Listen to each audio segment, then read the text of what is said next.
Ibadallah usikum wa iyaya bitaqwallah faqad fazal muttaqun.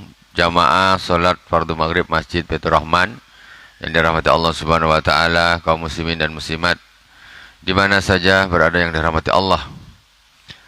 Mari kita mengisi waktu yang berkah antara maghrib sampai isya dengan sama-sama mendengar hadis-hadis baginda Rasulullah sallallahu alaihi wasallam. Keberkahan di atas keberkahan. Jadi ada satu kesunahan ihya bainal isya'ain, menghidupkan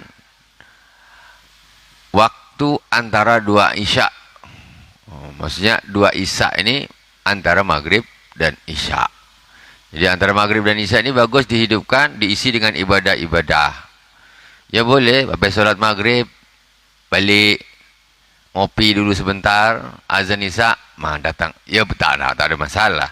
Cuman sunnahnya itu menghidupkan antara maghrib dengan isya dengan ibadah. Orang yang duduk habis sholat, nggak ngapa-ngapain. Habis sholat maghrib duduk aja diam. Sambil menunggu sholat isya itu seperti orang yang sholat tidak ada berhentinya. Seperti dia sholat berdiri, takbiratul ihram, ruku, sujud, sampai salam, berdiri lagi, takbiratul ihram lagi, sampai salam lagi, mulai maghrib sampai isya. Itu orang duduk, diam, niatnya nunggu sholat berikutnya. Nggak ngapa-ngapain. Alhamdulillah kita di sini menunggu sholat fardu isya dengan mendengarkan hadis-hadis baginda Rasulullah sallallahu alaihi wasallam. Berkah di atas berkah, keberkahan di atas keberkahan. Apa yang kita lakukan pada hari ini, pada saat ini, malam hari ini, itu nanti akan kita rasakan, kita bawa keberkahannya, manfaatnya sampai akhirat. Ya, bukan hanya untuk dunia saja. Belajar begini, itu ada manfaat duniawinya, efek sampingnya dunia sudah ada, bagus. Di akhirat tentu. Nah, di akhirat itu tentu. Nggak susah kok, cuma dengerin aja, pasang telinga aja. Bahkan orang peka pun duduk di sini dapat pahala. Tak dengar saya cakap apa, itu dapat pahala duduk. Apalagi bisa dengar. Berkah.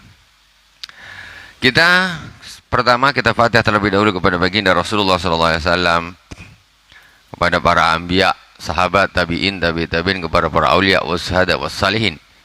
Wa jami' masyayikhina fiddin, khususan Abu Ya Said Muhammad bin Alwi Al-Malik Al-Hasani, Abu Ya Said Ahmad bin Said Muhammad Al-Malik Al-Hasani, khususan ila Al-Imam An-Nawawi, sahib Riyadhis Salihin.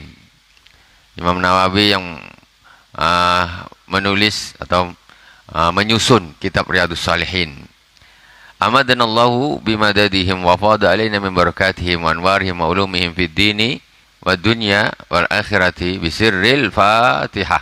A'udzu billahi minasyaitonir rajim. Bismillahirrahmanirrahim. Alhamdulillahi rabbil alamin. Ar-Rahmanir Rahim.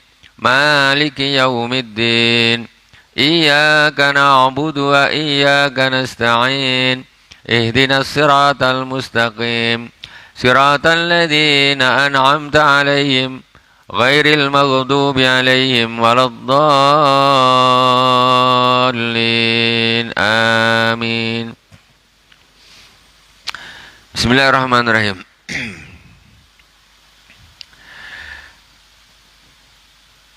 Qala al-Imam An-Nawawi rahimahullah ta'ala wa nafa'ana Allah bi wa bi ulumi fid dharain. Wa an Iyas ibn Abdullah ibn Abi Du'ab ibni Abi Dubab radhiyallahu ta'ala anhu qala Rasulullah sallallahu alaihi wa alihi wasallam. Dari Iyas bin Abdullah bin Abi Dubab radhiyallahu ta'ala anhu, beliau berkata, Rasulullah sallallahu alaihi wasallam bersabda, kita tidak hidup di zaman Rasulullah, tapi kita bisa mendengar apa yang dulu pernah Rasulullah sampaikan, apa yang pernah keluar dari lisan Rasulullah SAW. Dengan cara apa? Kita ngaji hadis seperti ini. Nah, jadi kan kita ngaji hadis inilah kita dengar, oh dulu Nabi pernah bilang begini, pernah sabda gini, sabda gini, sabda gini. Langsung kita tak hidup di zaman Nabi, macam mana caranya? kok kita bisa dengar? Ya dengan cara seperti ini, majlis, manual. Rasulullah bersabda, sahabat dengar. Direkam oleh sahabat, sahabat ketemu dengan tabi'in, disampaikan kepada tabi'in. Tabi'in mendengar, kemudian ketemu dengan tabi'in, disampaikan kepada tabi'in. Tabi'in terus ke bawah kepada ulama. Ulama punya murid diturunkan ke muridnya, muridnya punya murid diturunkan ke muridnya, ke muridnya, sampai sekarang di Masjid Baitur Rahman. Jadi hadis ini nyambung manual sampai Rasulullah SAW. Bukan kita set Google, gambar huruf G gini, G berwarna pelangi ya, G-nya itu ya. Iya pula, saya baru sadar kalau G-nya itu hurufnya warna pelangi kan, warna pelangi. Kan sekarang lagi tren ini warna pelangi di Piala Dunia ini. Sepak bola. Hah. Jadi tulis aja situ, tek hadis ini keluar dia. Itu sanadnya nggak nyambung manual. Nah, itu tidak bagus. Ya, kalau orang sudah pernah belajar hadis tidak apa-apa, sekedar untuk cek apa perbandingan. Tapi kalau orang yang tidak punya basic ilmu langsung begitu, barang siapa yang belajar tanpa guru, maka gurunya adalah setan. Ah, itu bahayanya di situ. Makanya banyak orang-orang yang kesetanan kalau dia ngambil ilmu, ngambil apa dari internet tanpa guru. Jadi ada orang ngambil zikir ini dari internet, ngambil zikir itu. Waduh, langsung setengah gila jadinya dia. Badan panas, nengok bumi berputar semua gini. Kok ngambil zikir dari siapa? Katanya, aku ngambil dari YouTube, katanya. Zikirnya bagus, Pak. Allah, Allah, Allah, Allah. Apa tak bagus? Lafal jalalah. 100% bagus. Tetapi ketika jalannya itu tidak jelas, maka dia bisa masuk angin. Setan masuk, jin masuk, ifrit masuk. Itu. Ada orang dia nak berubat badan. Badan dia macam tak enak, macam nak ruqyah, mana ya? Internet. Ini ada doa-doa ruqyah, disetel dia tengok. Langsung gila, spontan. Padahal itu yang dilafazkan Al-Qur'an itu. Doa-doa ruqyah di internet itu, di YouTube itu, kau ngapa? Kata istri dia nengok YouTube. Apa katanya? Itu apa ayat-ayat ruqyah itu. Dia nak ngeruqyah badan dia, nengok YouTube. Tahu-tahu langsung gila, jam 12 malam sibuk bini dia. Waduh, itu tak bagus seperti itu. Jadi jangan sok-sok jadi orang yang macam tahu-tahunya agama, tapi hanya sekedar lihat di internet. Apa-apa tanya Mbah Google, apa-apa tanya Mbah Google. Nah, akhirnya nengok yang di internet itu kebanyakan aliran-aliran yang sebelah sana. Jadi ketika keluar thread, oh berarti ini tak boleh, ini haram, ini bid'ah, ini musyrik. Habis semuanya. Guru kau siapa? Ditanya sama Allah. Google, kata dia. Guru dia Google. Kau guru dari mana? Dari Google, internet. Wah gitu. Repot. Terus keberkahan tersendiri. Rasulullah bersabda dengar oleh sahabat. Seorang itu dikatakan sahabat kalau pernah bertemu dengan Rasulullah SAW. Dia hidup di zaman Rasulullah, beriman kepada Rasul. Tapi kalau tak ketemu, namanya tak sahabat. Tidak sahabat. Tapi dia ketemu, baru dia namanya sahabat. Itu baru. Jadi sekarang, karena canggihnya teknologi, sekarang orang cari guru tak pakai ketemu. Tak usah, tak pakai ketemu. Cukup tengok meme apa, gini. Oh ini langsung ilmu dimasukkan semuanya. Lihat WhatsApp, Facebook, YouTube, apa. Majlis gini tak laku. Sekarang kita duduk di majlis ini bukan hanya sekedar nak cari maklumat, tapi ada keberkahan tersendiri. Ada keberkahan tersendiri. Kalau nak cari maklumat senang. Tak usah duduk sini, dekat kamar sana kunci semua pintu. Yang penting HP ini kuota dia penuh. Ilmu semua ada di situ. Ya, ilmu ada di situ. nak tafsir, nak hadis, nak apa, semuanya ada di situ. Mulai dari ilmu apa sampai ilmu sihir pun berserak di situ, ada semuanya.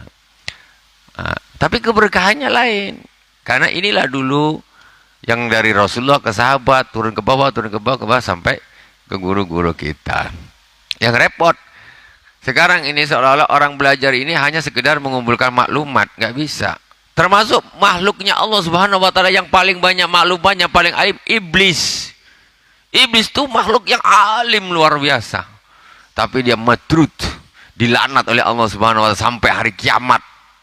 Langsung di stempel celaka neraka selama-lamanya sampai hari kiamat, dia dilaknat sama Allah Subhanahu wa taala. Ilmu. Tapi di situ tidak ada keberkahan, tidak ada adabnya. Jadi kalau sekedar nak cari kumpul-kumpul maklumat, tak usah datang majelis taklim, tak perlu. Kita nak baca share-share di WA tu tak terbaca, ya kan? Ini faedah, ini faedah, ini faedah, ini tak terbaca WhatsApp tu, saking banyaknya ilmu di situ, tak terbaca. Iya. Facebook sikit-sikit ini, gini, ilmu ini, ilmu ini, ilmu ini. Memang tak terbaca betul.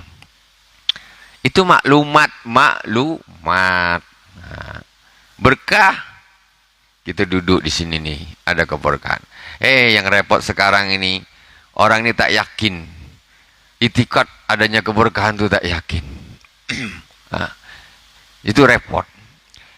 Jadi kita kalau kembali kepada seperti saya sampaikan tadi, kepada zaman awal, ya, bagaimana pentingnya bertemu dengan Rasulullah. Bagaimana pentingnya seorang itu bertemu dengan Rasulullah.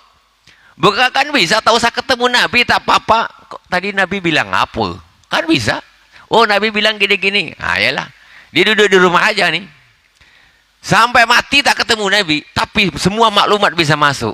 Tapi tidak akan sama dengan sahabat yang duduk bertemu dengan Rasulullah. Sampai kapanpun, walau sebelah rumah gini, kalau tak ketemu Nabi, itu bukan sahabat namanya. Nah, itu namanya pentingnya bertemu antara seorang murid dengan seorang guru. Pentingnya di situ.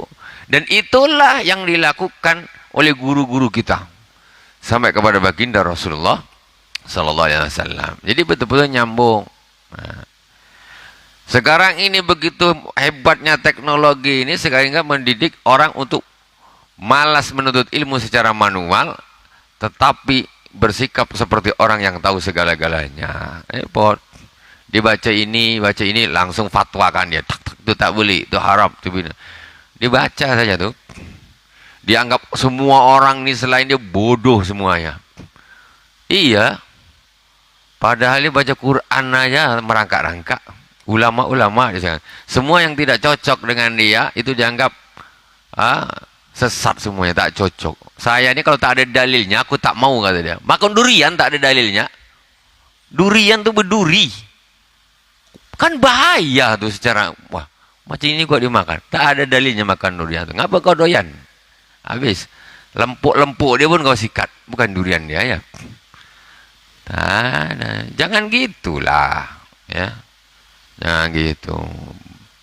Sampai kepada tahap yang kebablasan menurut saya itu, membaca Fatihah setelah sholat itu pun tidak ada dalilnya. Lah terus macam mana? Haram gitu baca Fatihah setelah sholat gitu, haram, tak ada dalilnya. Kacau. Sekarang saya mau tanya, kalau gitu apa hukumnya membaca Al-Fatihah di dapur? Apa hukumnya membaca Al-Fatihah di dapur? Boleh? Dalilnya mana kalau boleh? Apa ada hadis Rasulullah membaca Al-Fatihah di dapur? Kan gitu. Kalau kita nak kejar-kejaran dalil, makanya orang-orang seperti ini repot. Ketika dia ke kita ngejar-ngejar dalil, kita tanya balik, dia tak nak jawab, tak bisa jawab. Gitu, repot. Kadang-kadang ada dalilnya, cuma ketika guru-gurunya, orang-orang panutannya memahami berbeda, ketika ada syekh ulama yang memahami berbeda, itu salah, yang betul nih kami punya itu pasti salah sana itu. Jadi mengklaim orang lain semua bodoh kecuali syekh-syekh mereka, guru-guru mereka. Jangan gitulah. Kita ini manusia, kata Imam Syafi'i. Imam Syafi'i itu bijak. Imam Syafi'i bilang apa? Pendapat kita ini benar, tapi ada kemungkinan salah. Kata Imam Syafi'i. Imam Syafi'i bilang, pendapat kita ini benar, tapi ada kemungkinan salah. Pendapat orang lain tuh salah. Menurut Imam Syafi'i berdakwah gini, berarti kan menurut Imam Syafi'i itu yang betul aku punya, yang sana itu salah. Tapi kata Imam Syafi'i, pendapat orang lain tuh salah menurut hemat Imam Syafi'i, tapi ada kemungkinan benar. Nah, itu namanya bijak. Jangan yang betul ini pasti kita punya, yang lain tuh sampah semua, salah semua, neraka semua tuh. Ya, jangan macam gitu. Di situ juga ada pengaruh juga namanya keberkahan, nuntut ilmu, ada keberkahan, tak sombong, ada gurunya gitu. Kalau tidak mak sepak terjang di luar biasa. Ini haram, ini haram, ini haram. Tak boleh. Doa habis sholat tak ada dalilnya. Terus doa kalau habis sholat tak boleh, kapan gitu nak doa nih? Cobalah kita pikir, Pak. Ya, doa habis sholat sudah mentok mubah lah, katakanlah ya, mubah, bolehlah kita doa aminkan. Nah, contoh kalau nak videonya Nabi, belum ada Android lu, rekaman Nabi habis sholat baca doa gitu. Mana ada, repot kalau dia minta video, kita tak dapat. Hadis Rasulullah tentang itu, contoh ada hadis Rasulullah SAW menerangkan bahwa Rasulullah setelah sholat membaca istighfar, membaca ayat kursi, membaca Allahumma antas salama minkas salam tabarakta ya dzal jalali wal ikram. Ya. Itu sahabat tahu dari mana? Kalau Rasulullah tuh habis sholat fardu baca istighfar tuh sahabat tahu dari mana kira-kira? Tentu dengar, ya kan? Nabi imam. Kata sahabat, Rasulullah tuh kalau habis sholat baca istighfar, Allahumma antas salam, baca subhanallah, alhamdulillah, Allahu akbar. Macam mana sahabat bilang kok tahu Rasulullah itu baca istighfar? Tentu dengar, sahabat jadi makmum. Kalau dengar berarti keras tak suara Rasulullah? Keras apa tidak? Ya keras. Kalau Rasulullah istighfarnya umpamanya Rasulullah coba, astagfirullah, astagfirullah, astagfirullah. Belakang ini senyap, Rasulullah siri. Sahabat kira-kira tahu tak? Nabi ini baca apa nih? Kan gitu. Ketika para sahabat diriwayatkan Rasulullah habis salat baca istighfar, Allahumma tasalam, baca tasbih dan sebagainya, itu berarti sahabat mendengar. Kalau sahabat mendengar berarti suara Rasulullah terdengar oleh jamaah. Ya sudah, minimal sudahlah. Nak senyap-senyap, tapi jangan sampai menyalah-nyalahkan. Belum tentu pendapatmu itu yang benar. Itu bijak. Nah. Kita lanjutkan hadis Rasulullah SAW. Qala Rasulullah SAW, la tadribu ima Allah. Rasulullah SAW bersabda, janganlah kamu memukul kaum wanita. Orang-orang perempuan jangan kau pukul orang-orang perempuan. Ima Allah, ima artinya amat. Amatullah. Kalau laki-laki Abdullah. Kalau perempuan Amatullah. Abdullah itu untuk laki-laki. Kalau perempuan Amatullah. Abdun itu artinya hamba saya aslinya. Laki-laki. Amatun atau amah itu aslinya hamba saya perempuan. Jadi kalau perempuan jangan bilang Abdullah, Amatullah. Cuma kita orang awam hamtamaya. Mau laki-laki mau perempuan Abdullah. Yang betul tak gitu. Perempuan Amatullah. Cuma macam tak biasa. Iya, jarang datang pengajian, macam mana nak biasa. Coba sering datang ngaji, biasalah. Ya. Aku macam jarang dengar. Iyalah, kau kapan kau pergi taklim? So ada taklim kau tak nak duduk. Macam mana kau nak dengar, sering dengar? Jadi amatullah untuk perempuan. Kata Rasulullah, janganlah kau pukul hamba-hamba perempuan Allah. Maksudnya wanita-wanita. Faja Umaru radhiyallahu ta'ala anhu ila Rasulillah sallallahu alaihi wasallam. Zairna nisa'u ala azwajihinna warakhasa fi darbihinna. Kemudian Sayyidina Umar radhiyallahu ta'ala anhu datang kepada Rasulullah sallallahu alaihi wasallam. Faqala zairna nisa' ala azwajihinna. wanita-wanita itu berani dengan suaminya. Zaman Nabi, Pak. Zaman Nabi. Sayyidina Umar bilang ke Rasulullah. Kan Rasulullah tadi bilang, pertama tadi bersabda, jangan kau pukul wanita-wanita. Perempuan-perempuan itu jangan kau pukul. Istri terutama lah, masa istri sendiri. Jadi, kata Sayyidina Umar datang ke Rasulullah. Maksudnya, mau share kembali. Maksudnya Rasulullah, ini perempuan-perempuan ini, istri-istri ini, dia melawan dengan suaminya, berani dengan suaminya. Farakhasa fi darbihinna fatawafa bi ali Muhammadin sallallahu alaihi wasallam. Maka Rasulullah sallallahu alaihi wasallam membolehkan untuk memukulnya. Boleh kalau istri durhaka. Istri durhaka boleh dipukul. Tapi kalau sekarang KDRT, ini masalah nih.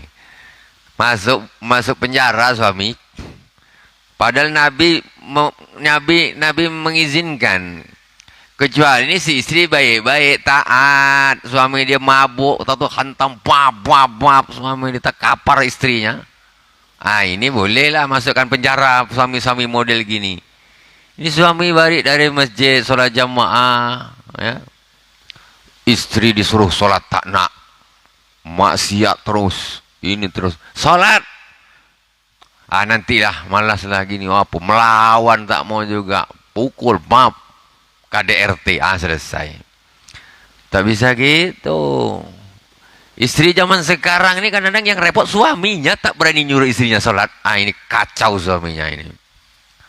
Untuk apa orang tak sholat dipelihara di rumah tuh? Ganti, Pak. Ganti kalau tak mau. Ganti baru. Iya. Nggak ada harganya wanita yang tidak mau sholat itu, tidak ada harganya. Dilaknat sama Allah Subhanahu wa ta'ala. Orang dilaknat sama Allah, kita kasih makan, kasih minum, kasih duit. Enak betul. Allah melaknat dia, kita malah kasihan sama dia. Jangan suruh dia sholat. Harus tobat wajib. Kau kalau masih nak jadi bini aku sholat, itu tegas. Cinta juga, tapi kalau diajak masuk neraka jangan mau. Itu. Jadi perempuan itu boleh dipukul kalau dia berani dengan suaminya, dalam arti berani salah. Dia salah, nggak nurut, dididik, tidak mau, melawan, itu boleh dipukul. Jangan dibiarkan dia bermaksiat kemana-mana, biarkan dayus namanya suaminya ini, ya. Tidak ada rasa cemburu dengan istrinya, biarkan aja lah. Yang repot nih sudah apa namanya ini, udah tahu lah, sama-sama lah. Engkau belok sana, aku belok sini, sama-sama cari selingkuhan, dia nggak biasa. Allahu Akbar. Seperti itu. Istri tak sholat, tak puasa, maksiat, wajib ditegur. Ditegur, pisah ranjang. Tetap tak mau pukul. Dipukul tetap tidak mau. Ya, ganti baru. Udah. Itu aja. Apalagi dakwah dah selesai. Diomongin bagus-bagus tanah. Dipisah ranjang dia tetap tak mau sholat. Tetap tak mau taat sama Allah, pukul, ngelawan, memang tak guna nih, ya. Itu kalau menjadi ibunya, anak-anak mau jadi apa anaknya? Mamaknya aja kalau tak sholat, macam mana anaknya? Tapi sekarang ini repot, bapak sama mamak kerja sama-sama tak sholat. Anaknya suruh rajin ke masjid, suruh ngaji Quran, suruh TP, aduh, hancur lebur rumah tangga seperti ini.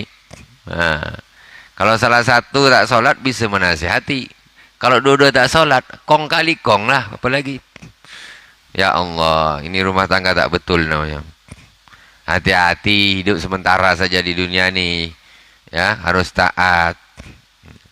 Para kasabi darbihinna fa'atafa bi'ali Rasulillah sallallahu alaihi wasallam nisa'un kasirun yashkuna azwajahunna. Faqala Rasulullah sallallahu alaihi wasallam laqad atafa bi ali baiti Muhammadin nisaun katsirun Yasku azwajahunna laisa ulaika bi khiyarikum.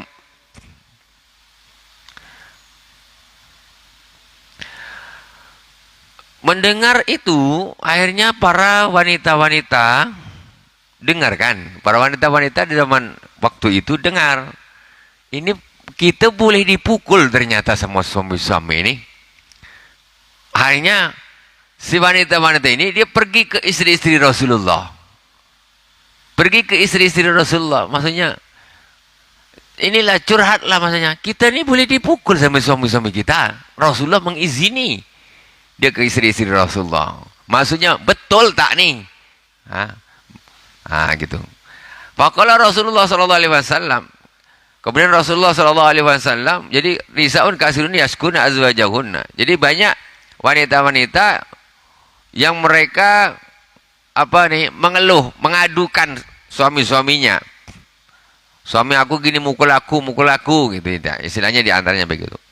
Kemudian faqala Rasulullah sallallahu alaihi wasallam laqad atafa bi ali baiti Muhammadin nisaun katsirun yashkuna azwajahunna laisa ulaika bi khiyarikum.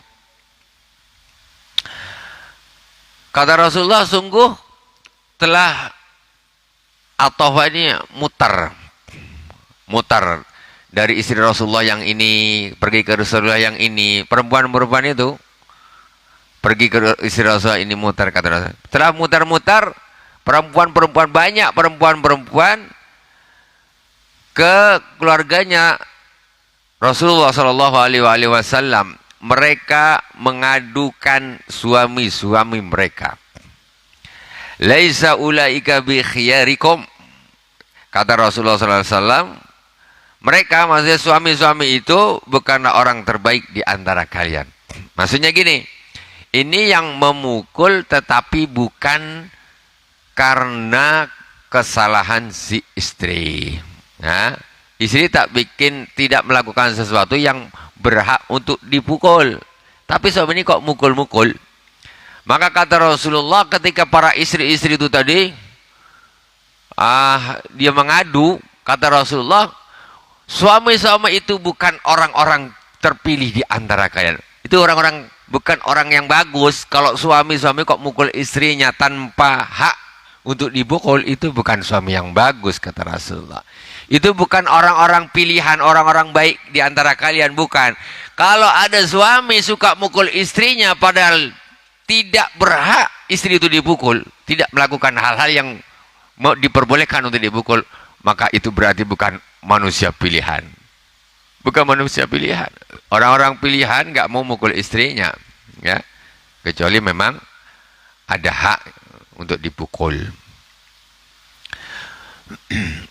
Wan Abdullah ibni Umar ibn al-As radhiyallahu taala anhuma anna Rasulullah sallallahu alaihi wasallam qala ad-dunya mata wa khairu mata'id dunya al-mar'atu salihah. Rasulullah sallallahu alaihi wasallam bersabda, dunia itu adalah kesenangan mata. Wa khairu mata'id dunya al-mar'atu salihah, dan sebagus-bagus kesenangan dunia adalah istri yang solihah. Istri solihah senang, sejuk, masya Allah, ya, sejuk, senang, ditinggal, rumah tangga aman. Anak dididik dengan yang bagus. Rumah tangga tentram, adem. Sholat tak pakai disuruh. Bebuih mulut suami nyuruh istri sholat, kacau nih. Memang nak kena tangan nih. Mulut dah penat, tangan. Repot sekarang ini. KDRT sama HAM ini yang sekarang menjadi repot nih. Kadang kita nak melihat, kita tuh nak didik istri kita. Nah ini. Tapi ada orang lain dengan undang-undang yang lain pula menjadi penghalang untuk kita mendidik istri-istri kita. Qala Allah Ta'ala, a'udzu billahi minasyaitonir rajim. Bismillahirrahmanirrahim. Ar-rijalu qawwamuna 'alan nisa'i bima faddalallahu ba'dahum 'ala ba'din wa bima anfaqu min amwalihim. Fassalihatu qanitatun hafizatun lil ghaibi bima hafizallah. Kaum laki-laki, orang-orang laki-laki adalah pemimpin-pemimpin bagi orang-orang perempuan. Laki-laki itu pemimpin bagi orang-orang perempuan. Bima faddalallahu ba'dahum 'ala ba'd. Dikarenakan Allah telah melebihkan sebagian mereka, yaitu laki-laki, atas sebagian lain atas perempuan. Kenapa laki-laki itu kok dikatakan menjadi pemimpinnya orang perempuan? Karena Allah melebihkan laki-laki di atas perempuan. Lebih gimana? Tenaganya tentu kuat laki-laki, ya. Akalnya kuat laki-laki, agamanya kuat laki-laki. Akalnya perempuan separohnya laki-laki. Makanya persaksian laki-laki kalau diganti perempuan jadi 2 orang perempuan, itu menjadi pengganti saksi 1 orang laki-laki. Kalau saksinya laki-laki cukup 2, tapi kalau perempuan harus 4. Gitu. Itu seperti itu. Jadi akalnya laki-laki Allah lebihkan, kekuatan badannya Allah lebihkan, agamanya juga Allah lebihkan. Jadi tidak ada laki-laki yang ditanya, kau ngapa tak sholat ini? Aku sedang head lah. Tak ada laki-laki tak sholat. Apa sholat? Lagi M. Mana ada laki-laki M? Laki-laki itu full time, tidak ada M. Agamanya lebih sempurna daripada perempuan. Perempuan dalam 1 bulan ada libur dia tak sholat. 7 hari, 6 hari atau lebih. Laki-laki tidak ada. Tak Jumatan, ngapa? M. Kacau ini.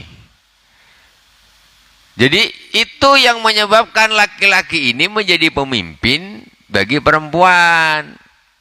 Orang perempuan harus merasa bahwa perempuan itu lebih lemah daripada laki-laki. Itu harus merasa gitu. Kalau ada perempuan tak merasa, dia berarti dia tidak menerima kodrat, tidak menerima qadanya Allah Subhanahu wa taala. Dia tidak sejajar gini dengan laki-laki. Laki-laki apa dia bikin, aku nak bikin. Apa, tak bisa. Tidak bisa. Perempuan lebih, kalau laki-laki berpikir dia lebih pakai akal. Karena akalnya lebih sempurna. Kalau perempuan dia akan lari kepada perasaan, maka perempuan tidak bisa bijak. Akan lebih bijak, keputusan itu laki-laki yang mengambil. Itu sudah dari sononya, bukan karena saya ini laki-laki. Ya tidak. Tapi memang sudah dari sononya Rasulullah yang mengkabarkan. Ini Al-Quran. Ar-rijalu qawwamuna 'alan nisa'i bima faddalallah. Dengan sesuatu yang Allah lebihkan, ya, yang Allah lebihkan. Lebihkan itu apa tadi? Ya itu tadi, tenaganya, akalnya, agamanya. Ba'dhum 'ala ba'd wa bima anfaqu min amwalihim. Ditambah orang laki-laki itu yang memberi nafkah di rumah tangga. Nafkah yang kerja, yang cari duit laki-laki. Mestinya gitu. Jadi laki-laki ini bisa memimpin. Sekarang ini yang repot cari duit sama-sama. Ini repot. Apalagi penghasilan istri lebih besar, susah sih kena diatur nih. Apalagi suami dia nganggur, yang cari duit bini dia. Abang ini nak ngatur-ngatur. Macam mana nak ngatur? Mana? Duit dia yang nyari semua, yang perempuan. Susah. Jadi untuk menjadi pemimpin repot. Tanggung jawab laki-laki. Nafkah itu tanggung jawab laki-laki. Dan perempuan juga harus merasa lemah, sehingga di situ ada ketaatan kepada suami. Sering terjadi perbedaan pendapat di dalam satu rumah tangga antara suami dan istri. Suami maunya A, istri maunya B. Berbedanya pemikiran ini karena berbedanya akal. Ketika akal seorang suami ini lebih sempurna, maka keputusan yang diambil ini. Ketika perempuan ini akalnya di bawahnya laki-laki, mereka akan mengambil keputusan yang lain karena bermain dengan di situ perasaannya lebih perempuannya. Akhirnya keputusannya dia berbeda. Kalau udah berbeda ini mana yang diambil? Yang diambil ya ar-rijalu qawwamuna 'alan nisa. Laki-laki ini menjadi pemimpin. Ya pendapatnya laki-laki. Karena laki-laki itu lebih bijak. Ya memang ada juga laki-laki tak bijak. Itu ada bukan bijak. Semua tengok-tengok juga. Cuma standar secara umum. Laki-laki ini pemikirnya tetap lebih bijak. Daripada perempuan. Secara umum. Nah, tapi kalau ada kasus-kasus. Laki-laki tak betul sikit kepala dia. Lain lagi. Memang tak bijak juga. Agak gila sikit kan. Tak boleh. Entah apa masalahnya. Tapi kalau yang normal-normal saja, bagus-bagus saja, itu laki-laki insya Allah pendapatnya lebih bijak. Ini kita kembali kepada Al-Quran. Walaupun menurut orang perempuan, Allah tak apalah. Iya, karena mereka berpikirnya lain. Cara berpikirnya dengan laki-laki. Dia mungkin tak cocok. Menurut dia gini. Beda, memang keputusannya beda. Kalau dah perbedaan, ya tetap yang didahulukan yang laki-laki. Maksudnya yang si perempuan, yang si istri haruslah mendahulukan taat ngikut dengan pendapat suami supaya tidak berperang. Jadi seorang istri itu wajib taat kepada suaminya selagi suaminya itu tidak melakukan kemaksiatan. Walaupun idenya umpamanya lah, idenya itu memang lebih bagus yang perempuan umpamanya. Itu pun si perempuan mestinya taat kepada ide yang di bawahnya yang milik suaminya agar tidak berantem di rumah.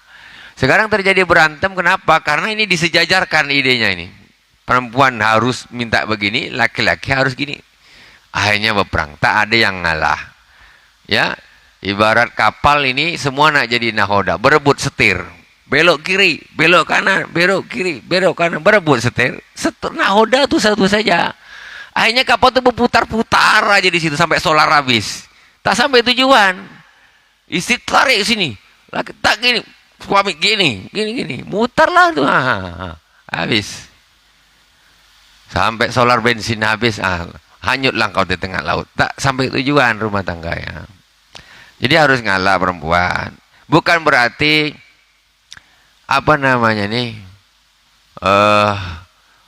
nanti laki-laki ini semuanya sendiri, ya tidak. Itu semuanya harus juga yang memang betul-betul bijak. Ya kadang-kadang suami juga memang ada salahnya, idenya juga ada salahnya.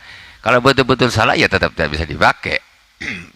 Tapi kalau sama-sama betul, ya itu mestinya lebih didahulukan. Yang pendapat suaminya, istri harus taat kepada suaminya. Mengalah suami boleh, bukan tak boleh. Tahu suami ini, yalah tak apalah, ikut apa kata istri, mengalah sekali dua kali, jangan terus-terusan. Kalau lah suami ini sekarang ini yang disuruh ngalah, bukan istri yang ngalah sama suami. Zaman sekarang ini zamannya suami suruh ngalah sama istri, zaman sekarang. Tapi secara nastek Al-Quran, hadis ini mestinya suami ini jadi pemimpin, istri ini maksudnya yang taat, istri yang ngalah gitu kan, mestinya begitu. Tapi ketika suami ngalah, boleh, bagus. Ngalah boleh, bagus. Tapi jangan terus-terusan ngalah. Selesai. Itu namanya nakhoda dikasihkan bini dia. Angkolah setir dek. Banteng kau nak pergi-pergilah. Jadi, qawamun 'ala nisanya tidak ada. Untuk ngibur sekali-kali, ya diturutin 2 kali. Kalau terus-terusan ini kemana dia pergi kita tak tahulah kan.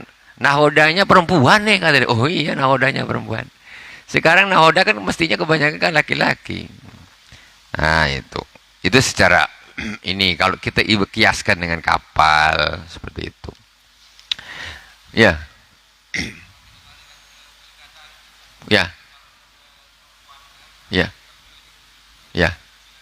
Ya, kalau masalah pemimpin, ulama berbeda pendapat. Yang tegas tidak boleh. Untuk wanita ini menjadi pemimpin yang khusus loh, maksudnya pemimpin yang nomor 1 itu tidak boleh. Maksudnya dalam arti perempuan itu akalnya di bawah laki-laki. Ngaku nggak ngaku. Sekarang hewan aja tahu ayam betina sama ayam jago. Kira-kira begini ayam betina, tak bisa. Dia dengan ayam jago takut dia gini tahu. Semuanya hewan-hewan pun tahu, singa dan sebagainya. Mereka tahu bahwa perempuan itu lebih lemah daripada laki-laki. Jadi kalau kita tengok macam sama, tapi tak sama itu. Perempuan itu agamanya kurang, akalnya kurang di bawah laki-laki. Nah, sekarang umpamanya negara dihadapkan suatu permasalahan yang genting.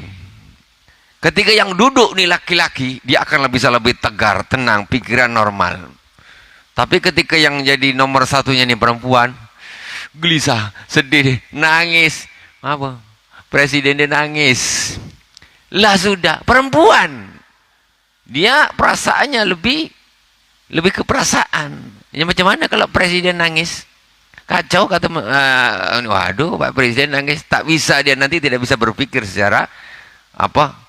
Seperti laki-laki tidak bisa. Cuma kalau kita lihat sepintas, laki-laki perempuan sama. Tak iya sepintas, tapi hakikatnya tidak sama. Makanya ulama mengambil hadis dari Rasulullah SAW, la yuflihu qaumun walau amrohum imra'atan. Tidak akan bahagia suatu kaum yang memasrahkan urusannya kepada perempuan. Nggak akan. Itu suatu dalam skup besar, jangan skup kecil saja. Urusan rumah tangga serahkan aja lah kepada perempuan. Tidak bisa.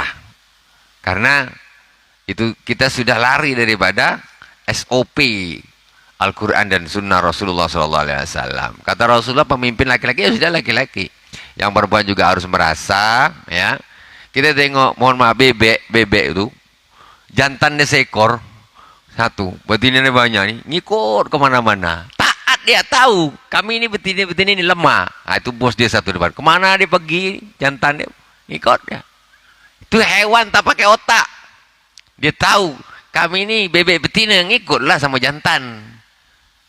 Nah, kita yang dikasih akal oleh Allah Subhanahu Wa Taala harusnya lebih hebat. Ya memang haruslah. Nah, maksudnya harus berpikir demikian, seperti itu. Nah, itu diantaranya. Kawanan singa, kawanan apa, mesti yang jadi kepalanya itu mesti yang jantan. Tahu yang betina-betina kami memang tak bisa lah ngelawan dia. Nah, dia jantan. Itu seperti itu. Wallahu subhanahu wa ta'ala a'lam. Jadi intinya begitu, kita komitmen saja. Kalau ada yang seperti itu ya kembali kepada Al-Quran dan hadis, laki-laki. Karena tidak ada nabi perempuan. Bukti tidak ada nabi perempuan. Adam, Idris, Nuh, Hud, Soleh, Nabi Soleh. Bukan Nabi Solehah, tak ada. Tak ada Nabi Soleh. Adanya Nabi Soleh. Nah, itu contoh. Wallahu subhanahu wa ta'ala. Itu membuktikan betapa kuatnya agamanya laki-laki lebih kuat, akalnya laki-laki lebih kuat. Itu sudah terbukti. Wallahu subhanahu wa ta'ala. Wabillahi taufiq wal hidayah. Wassalamualaikum warahmatullahi wabarakatuh.